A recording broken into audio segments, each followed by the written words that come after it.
连续挨了好几天，德子终于吃上了东西。熟透的番石榴比牛肉还要软糯，美得她露出了幸福的小表情。但水果只能补充维生素 C， 在荒野求生中，蛋白质才是王道。寻找的路上，听到了熟悉的给笑声，抬头一看，原来是吼猴。他们的速度不仅快，爬得还高，所以不打算将其当作狩猎目标。继续向前走了没2步，发现地上有好东西，是只正宗的墨西哥红尾狼蛛。捡起旁边的小棍子猛敲下去，得到了今天的第一顿蛋白质大餐。据说这东西要烤得脆脆的才好吃。德爷当即返回营地生火，把小家伙放在火焰的最外层炙烤，不到5分钟，红毛都变成了黑炭。先浅尝一只腿，肉少少的蛋嚼起来嘎嘣脆，最后一块是肚子。酝酿一下，开始品尝精华，一口下去，脆香爆汁，好吃的味道直冲天灵盖。但小小一只狼蛛根本不足以满足他，当即把目光转向附近的湖泊，水中有着很多肥美的大鱼，要是能捞上来一条，明天的蛋白质就不用发愁了。有了目标，便打算制作一艘木筏。出门寻找材料时，偶遇一个杰瑞的洞穴，分量再小也是肉，立马在洞口布置个套索陷阱。今天的晚餐全靠这了。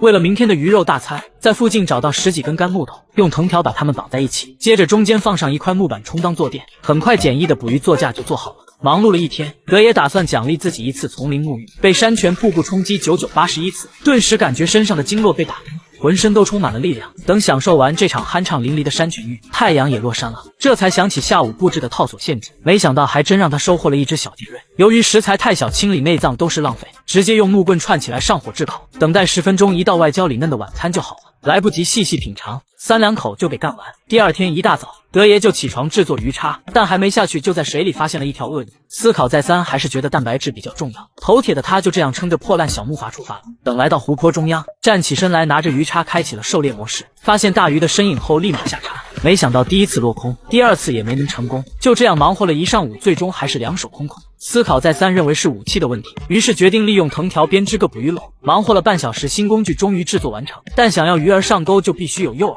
在附近掏了一个白蚁窝，然后自信满满的划船来到湖泊中央，把白蚁窝放进鱼篓里扔下水。很快就有不少小鱼游过来吃蚂蚁，但德爷想要搞条大的，反复更换位置吸引大鱼，可等待了2个小时还是一无所获。正当准备放弃的时候，一条肥鲶鱼游了过来，刚钻进鱼篓里吃蚂蚁，立马收网。看这块头起码有3斤重，美得他发出了给的笑声。由于没有切割工具，上岸后便做了一根木针清理内脏，没想到鲶鱼的肚皮太坚韧，木针都干断了，也未伤其分毫。气急败坏的德子开始疯狂撕咬，最终还是不起作用。这时鱼身上的脊椎骨吸引了他的注意，打算以彼之道还施彼身。还别说，这可比木棍好用多了。在河边清洗干净后，赶紧把大自然的馈赠扔到火堆上炙烤。很快，一道色香味美的大餐就出炉了。可鲶鱼只能吃1餐。隔天偷懒到附近挖点土大黄，这玩意儿生吃和过期的胡萝卜差不多。德爷打算带些回去烤着吃，不成想烤熟后苦拉吧唧的，并且吃完不到1个小时，小腹又传来一阵绞痛，窜了好几次还是感觉不舒服。拉肚子还只是小事，要命的是发现了一堆新鲜的熊粪。正当感到心慌时，前方突然传来奇怪的叫声，仔细一看才发现是只小鹿。这该死的小家伙差点没给他吓死。为了惩罚小鹿，决定给他安排一个陷阱套餐，找到其经常出没的小道，利用旁边的小树和套索制作了一个压力弹簧陷阱，一旦踩中就会立刻被绑住。在等待蛋白质大餐的时间里，抓了几只蚂蚱垫肚子。别看这玩意儿小，蛋白质含量真的是牛肉的好几倍。烤熟后的蚂蚱又香又脆，特别是它的肚子十分软糯。补充了一些蛋白质后，德爷突发奇想要来杯热茶，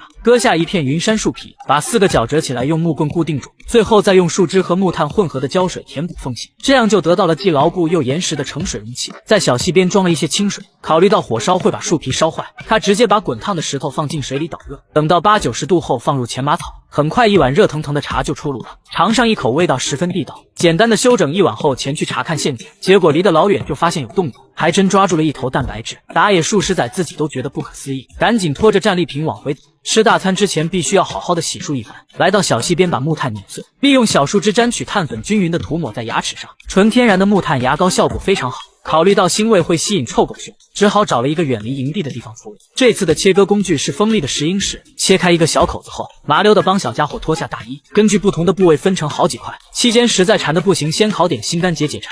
虽然有点糊，照样香气四溢，咬上一口可比蚂蚱好吃多了。剩下的骨肉不好存放，打算制作一个地下烤箱。先在地上刨出一个坑，底部堆满石头，然后大火加热，足足烧了2个小时，把剩下的肉放进去。为了防止水分流失，还得在上面铺一层树叶，最后盖上泥土焖烤3个小时。等待的过程中，德爷开始捣鼓自己的皮大衣，将其固定在3角形的木框上定型。接下来就是漫长的晒干过程。3个小时后，闻到了一股浓浓的肉香味，便迫不及待的刨坑，拿出上等的鹿腿开刀。这这满足感让他立马起飞，火候恰到好处，外焦里嫩。论厨艺这块，没几个人能比得上。可吃完后突然发现天气不对，看来今晚会有一场暴风雨，得抓紧时间修盖屋顶。没想到刚进行到一半，雨就哗啦啦的下大了。德爷只能蜷缩在火堆旁盯紧着，千万不能让火熄灭。这场雨一直持续到半夜才停。早上醒来的时候，万物复苏，中午的大太阳也把鹿皮晒干了。德爷悠闲的沐浴在阳光下，清理鹿皮，等把碎肉刮干净后，兴奋地穿到身上试了试。此刻原始部落的贵族风立马得到了体现，又酷又暖和，简直太棒了。今天是他待在丛林的最后一天，